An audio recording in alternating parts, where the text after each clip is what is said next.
Tonight, the desperate race to flee a fast-moving inferno closing in on a Northwest Territory community.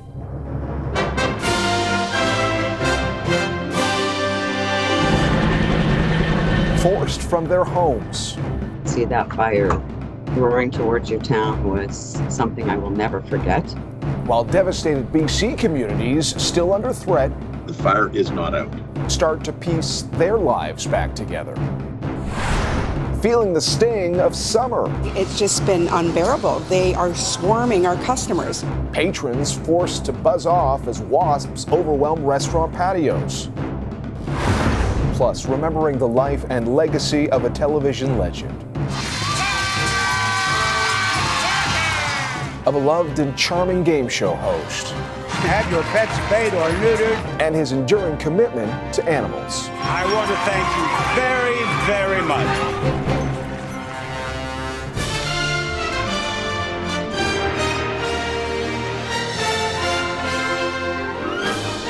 CTV National News with Sandy Rinaldo. Reporting tonight, John Ehrlichman. Good evening. The chance to get out of a Northwest Territory community under threat by air is over. There are no more evacuation flights out of Hay River as a raging wall of fire propelled by high winds and hot temperatures closes in. The last two planes left Friday, the mayor even on the last plane out. The situation forcing the town to order anyone who isn't a firefighter or essential worker to leave immediately. An estimated 100 residents still remain. Right now, more than 200 wildfires are burning in the territory. As the smoke blankets the skies, anger and frustration are building over the insufficient infrastructure. CTV's Judy Trin starts us off. Unable to defend against flames and smoke fanned by strong winds, emergency workers retreated from the front lines near Hay River. If you can't see where you're flying, it's not safe to fly. If you can't see where your targets are, it's an unsafe position. On Friday, the military evacuated nearly 170 people, among them soldiers and residents. But most firefighters remained, leaving the community of 3,500 a ghost town. The mayor was on the last flight out. To look out the window and see that fire roaring towards your town was something I will never forget. It was, I felt like I was abandoning the people that were working the hardest for us. Hay River is one of 6 communities in the Northwest Territories evacuated. Thousands of people are being sheltered in Edmonton and Calgary, struggling to get reliable information. We're keeping each other informed at different locations, like different hotels and people are sharing information. Well, it's been hard without the news being on Facebook. Last week, cell phone and internet service were knocked offline, but it's the lack of physical escape routes that is fueling political anger. People were driving through our one road out with fire on both sides. Whose fault is it when we can't get people out because we don't have basic infrastructure that every Canadian takes for granted? Today, the Prime Minister tried to reassure the Premier. We're also going to be there for the long term as we look at how we build more resilient infrastructure. This Western University student worries her family in Fort Resolution, east of Hay River, may soon have to flee. There's a lot of fear and uncertainty for the people left in the communities in the north. Evacuees have been told it could be weeks before they're able to return to the Northwest Territories. But John, many may not have a home to return to. Okay, thanks, Judy. And in BC, fire crews are working hard to keep a handle on flames in the province's hard-hit regions of Okanagan and Shuswap. Specialized teams are doing the dangerous work of restoring services for those who have homes to return to. CTV's Penny Daflos is covering those efforts. The destruction left in the wake of the fires has turned hundreds of lives upside down. It's been a very traumatic week. An intense and treacherous effort is now underway in order for evacuees to return home or dig through what's left. BC Hydro has quite an operation going, restoring power and power poles definitely unsung heroes. From what we have seen, the damage is significant. Flames destroyed 1,000 power poles and 25 kilometers of power lines throughout the Okanagan and Shuswap regions. We're still waiting to get access granted to other areas that are just too dangerous for our crews to enter at this point. This is the time when people really need to be patient and understand how dangerous it can be in an area post-wildfire. Cable and internet, gas lines, drinking water. These are all utilities that have to be assessed and repaired as evacuation orders are lifted, even as fire crews tackle spot fires. It's not an easy orchestra to pull off this notion of recovery and getting people home. Adding to the logistical challenges, wild animals are now prowling communities that have had more than a week without power to fridges and freezers. Food's rotting and the smell is driving animals into the area. CEOs have had reports of problem bears, cougars, raccoons. So we're getting garbage bins and freezer trucks out there. So while hundreds more are allowed back home each day, a warning. Urge caution. Lots of things happening in your neighborhood. And a reminder that while orders are rescinded, thousands are still under alert. The volatility is still there. We still have a very active fire situation, so please don't unpack. Hot temperatures and significant wind are forecast to return in the coming days. Penny Daflos, CTV News, Vancouver. The impacts of the devastating wildfires are being felt throughout the province, even far from the front lines. Air quality advisories are in effect for Metro Vancouver and BC's interior as a thick haze covers the region. CTV's Ben Nesbitt has that story. A smoky haze blankets all corners of BC's lower mainland, from the North Shore Mountains to the Vancouver skyline, out to the plains of the Fraser Valley. Air quality continues to be diminished by smoke from the raging wildfires across the province and neighboring Washington state. All of our stations are showing levels of PM 2.5 that exceeding the air quality objectives. But the poor air quality not enough to stop the hundreds of riders participating in this year's Tour de Cure.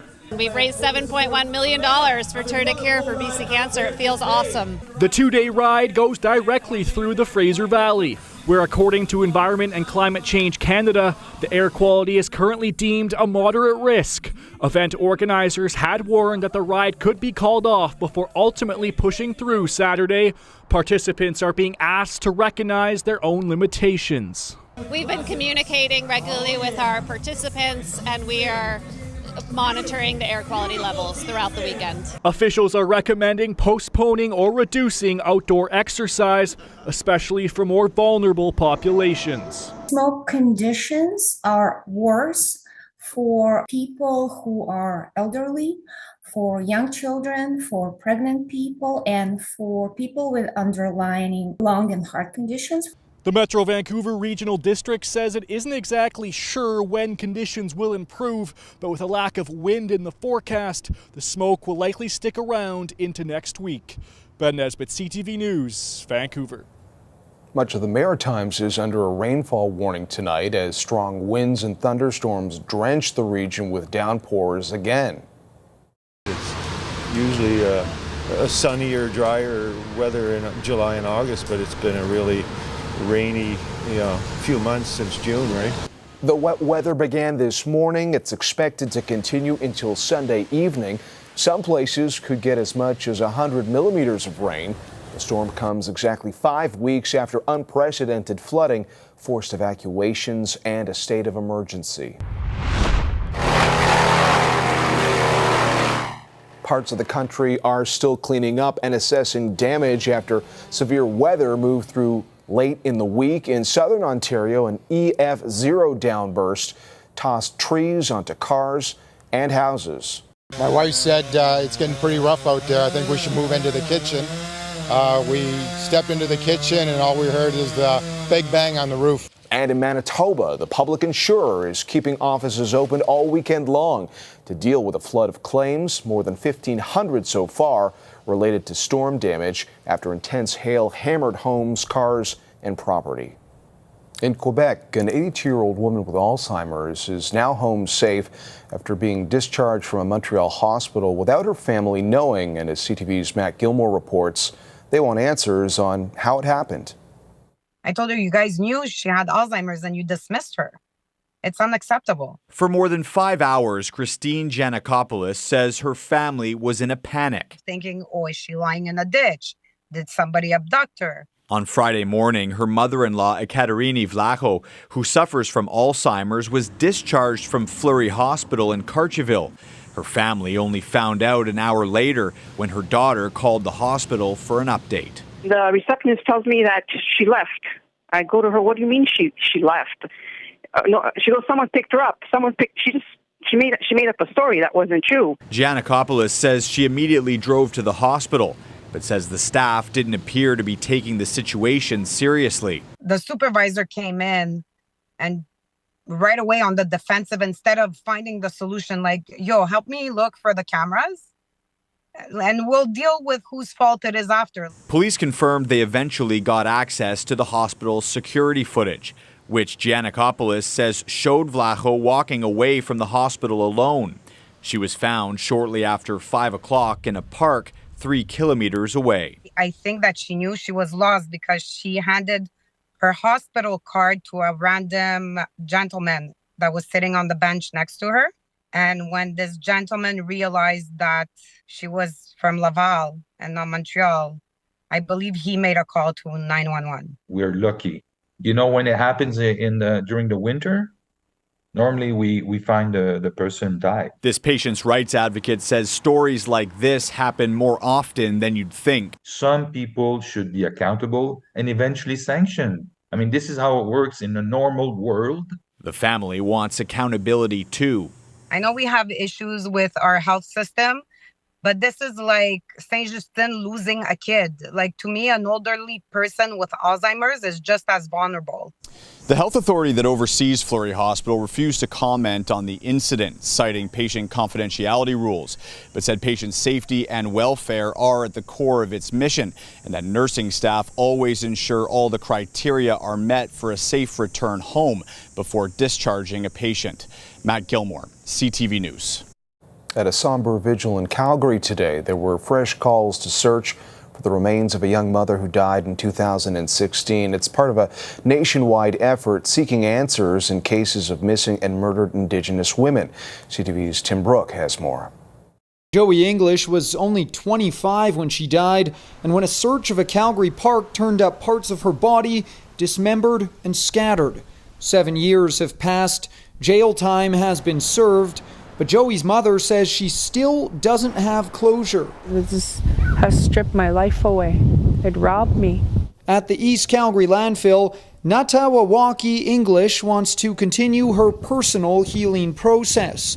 She believes a logical next step could take place right here. It angers me because what am I supposed to tell her daughter? How am I supposed to tell her, oh, your mom's in the landfill? Police did comb over parts of this area, but this group believes they could have done more. On Saturday, English gathered together Indigenous elders to bless the place where some remains of her daughter could still lie and to pray for action. Sometimes our voices get lost in the shuffle. They get marginalized and pushed to the sides, but I think it's important to bring those voices forward. Voices that are getting louder because this movement isn't just here. A summer-long protest has shut down areas of Winnipeg as thousands call for an extensive landfill search there for 2 Indigenous women. Many across our country believe now is the time to use Manitoban momentum to reopen other similar cases. People are afraid to take accountability when we have to realize it's not about whose fault it is, it's about how do we fix this problem. English knows all too well what a discovery could mean. For her, it could bring answers and hope. This must stop, stop with our people in all walks of life being thrown away like garbage. Tim Brooke, CTV News, Calgary. More developments tonight in the backlash surrounding that controversial kiss at the Women's World Cup celebration. Soccer's governing body, FIFA, has suspended Luis Rubiales for at least 90 days. The chief of the Spanish Soccer Federation kissed star player Jenny Hermoso on the lips without her consent after the women's team won the World Cup last week. His action was denounced by the Spanish government, and today the vice president of the federation, along with 11 coaches and staff, resigned. Coming up, bidding farewell to a longtime friend. I want to thank you very, very much. Celebrating the life of a legend, welcomed into homes for half a century.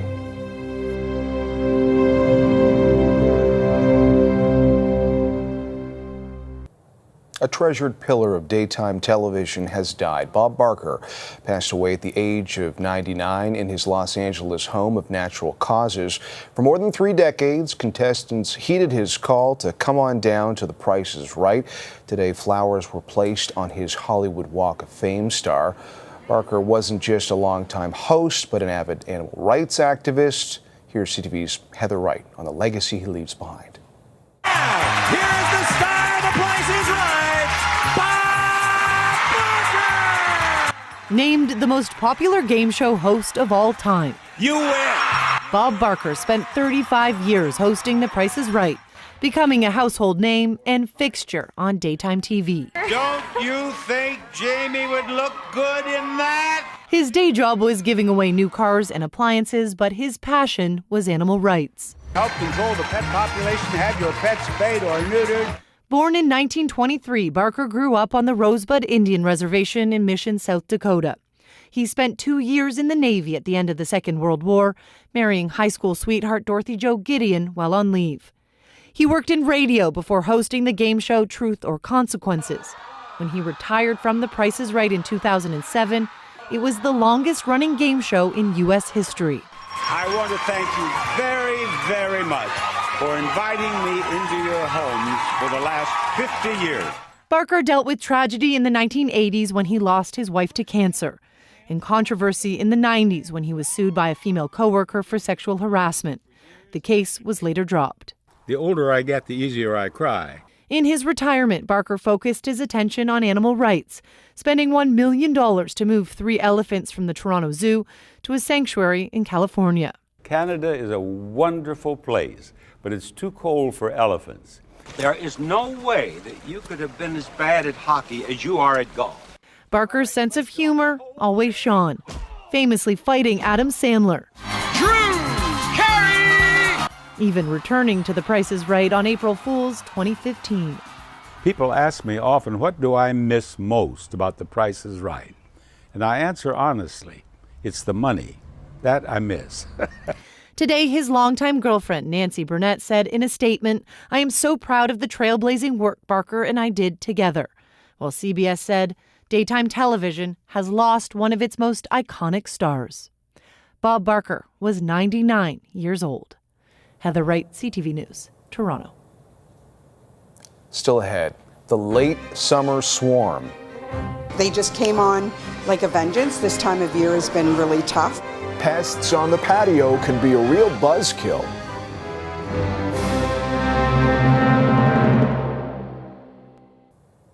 A recent spike in mosquito population in BC is raising concerns.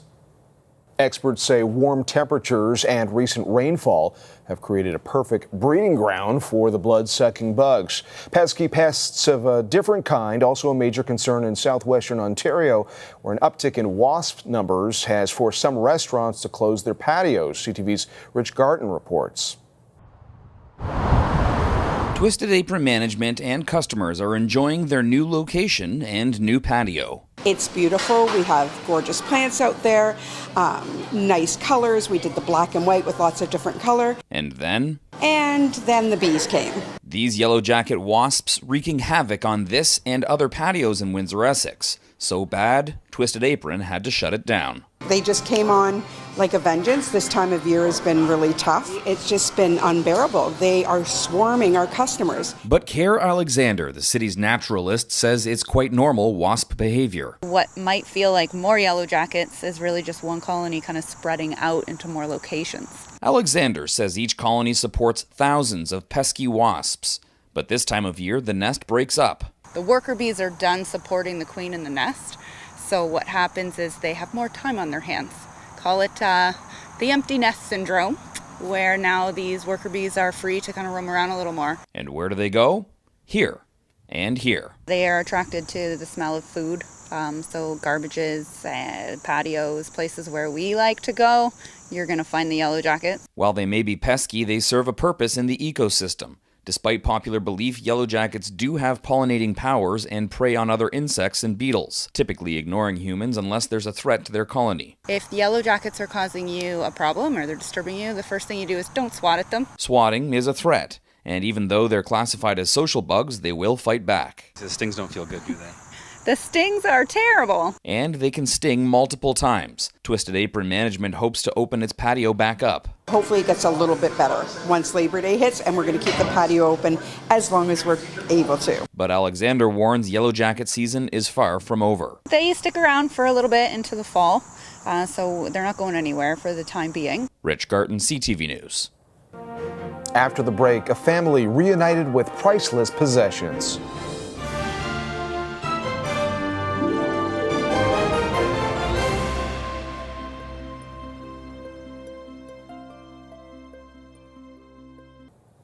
We leave you tonight with a priceless find in BC. Family relics that belong to a war hero have made their way home thanks to a group of hikers. Here's CTV's Adam Sawatsky. Well, Bill Dancer searches for anything unusual during his hikes, from fungus to flowers. He sometimes finds the unexpected. We found mostly cell phones, which he and the members of the eccentric hikers group easily return. But this glasses case was a first. The content was definitely unusual. One of the eccentrics hiking that day found it contained a pair of rings and war memorabilia. I have every respect for the military. Bill grew up in England during the Second World War and remembers a bomb exploding near his school. And all we heard was shh, big bang, and the ceiling came down. So Bill knew these personal items would be priceless. It's obviously been something to someone. So Bill volunteered to take it to the local police station, where Constable Marcus Anastasiadis began investigating. I wasn't going to let it go. I was very determined to find out who this was. After noticing a bracelet featuring a barely legible last name and regimental number, Marcus found an obituary for a Lieutenant Arthur Goff, which led to reconnecting the items with the soldier's son. That means quite a bit to us. Jim Goff doesn't know how these items went missing during his sister's recent move, but he has no doubt his dad served at Juno Beach on D-Day. It was one of those times of his life, I think, that he wanted to forget. And because he barely spoke of it, these are enduring reminders of his dad's long life of distinguished service. Quite proud of him, actually. And Bill is grateful for all the people whose sacrifices led to the end of the war, which he remembers celebrating as a boy by racing to the local sweet shop on VE Day. Buying as many sweets as I could, and the lady behind the counter not being too impressed. After years of sugar rationing, it was the best candy ever. Oh, yes, yeah. And the best thing for Jim, why he's so grateful to the eccentric's thoughtfulness and Marcus's diligence, is having these rings returned. Because my mom did give that to my dad just before they were married in 42. While these pins and badges are reminders of Arthur's accomplishments during conflict, it's only the rings from his wife Olive that's a reminder of what they were actually fighting for. Adam Sawatsky, CTV News, Saanich. That's it for us this Saturday. Sandy's back tomorrow. I'm John Ehrlichman. For all of us at CTV National News, thanks for watching. Good night.